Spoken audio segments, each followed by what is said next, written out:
Salut mon ami, je viens de faire de la moto, donc je suis un peu sale, c'est fait exprès. J'ai toujours mon casque, voilà, à 100% pour toi, pour ma communauté, j'en ai déjà parlé. Donc j'ai fait un petit tour et avant de passer la moto au Karcher, je voulais faire une petite vidéo. Des familles que j'aime bien, j'en fous partout de la merde, c'est incroyable. Rolex, c'est pour qui? Est-ce que c'est pour toi? Est-ce que c'est pas pour toi? C'est la question qu'on va soulever aujourd'hui. N'hésite pas à commenter en fonction de ce que je dis, positivement, négativement. Si elle est constructive, la critique, je la prendrai. On a le droit d'avoir des avis différents. Si tu découvres ma chaîne, ce qui dirige ma chaîne, je dirais, c'est d'avoir une opinion, un parti pris. Tu as plein de créateurs de vidéos, montres ou pas, qui font que relater la partie technique en donnant vaguement leur avis. Moi, je veux vraiment qu'on soit dans une discussion, dans une conversation, moi en vidéo avec vous et vous dans les commentaires envers moi et surtout aussi entre vous parce que de plus en plus ça interagit et ça c'est cool. Donc moi j'ai des amis, tu vois, par exemple, qui aiment bien les montres, qui bossent, etc., mais qui me disent ah, ma Rolex je peux pas, l'image de marque de Rolex c'est pas possible, ça me convient pas, c'est pas mon truc, je me vois pas porter une Rolex, je me vois pas assumer une Rolex.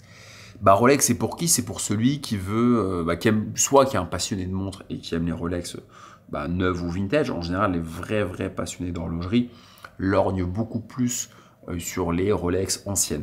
Mais les véritables passionnés, vraiment les geeks de l'horloge, des mouvements, etc., soit ils aiment pas Rolex parce qu'ils se disent bah c'est trop cher pour ce que c'est, ou soit ils aiment pas Rolex parce qu'ils se disent ça ne présente pas vraiment d'intérêt. Ou soit ils se disent j'aime pas Rolex parce que c'est une espèce de hype, c'est un peu faire comme tout le monde, etc.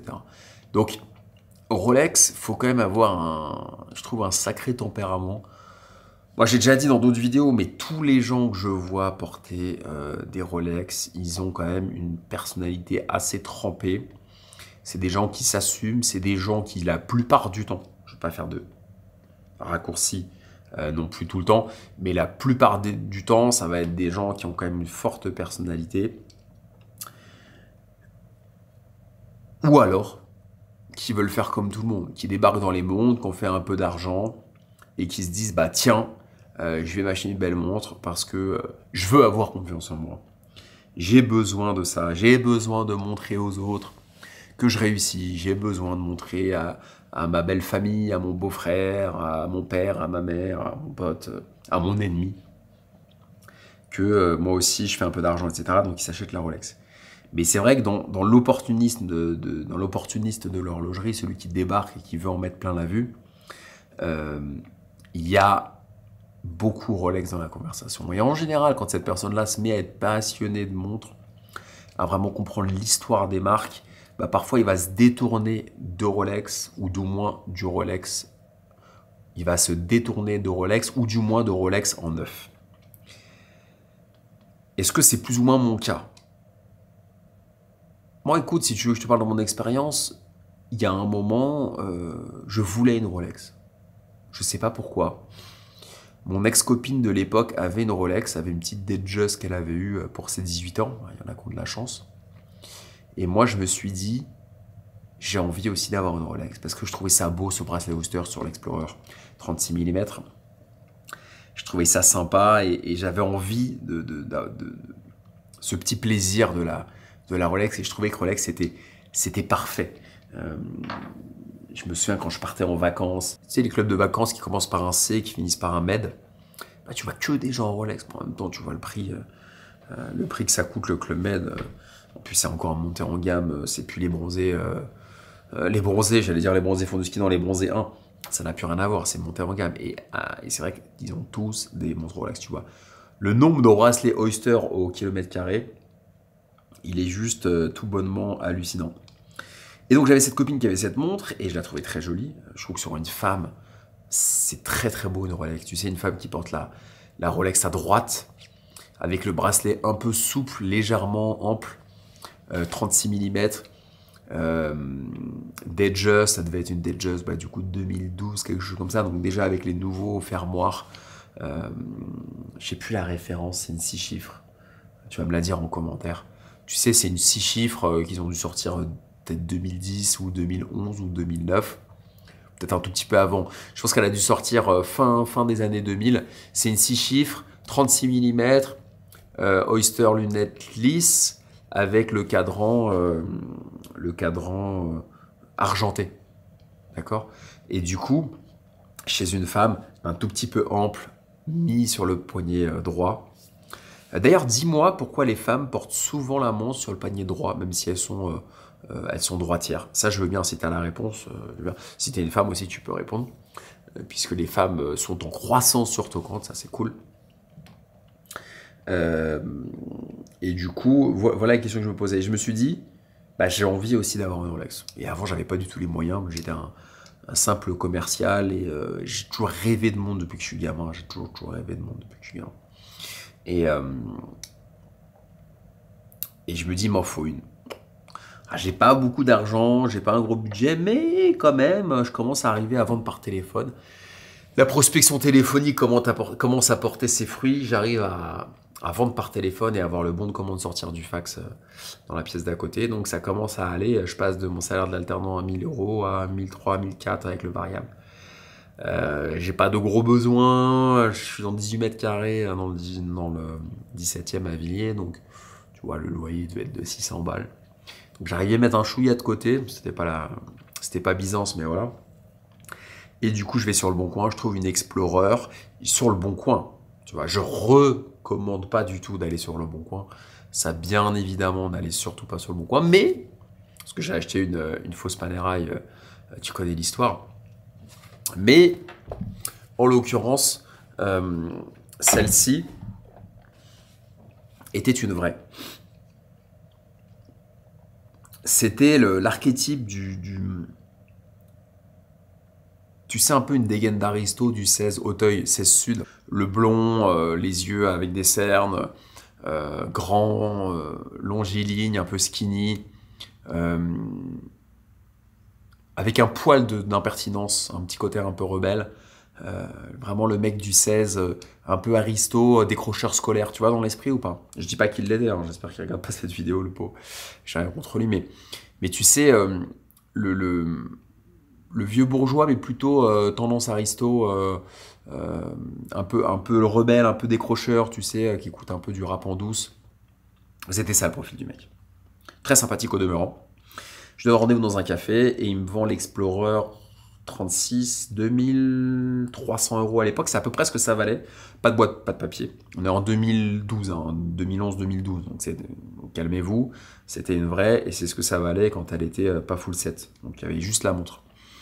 Moi je suis comme un malade, je la porte et voilà, hyper content quoi.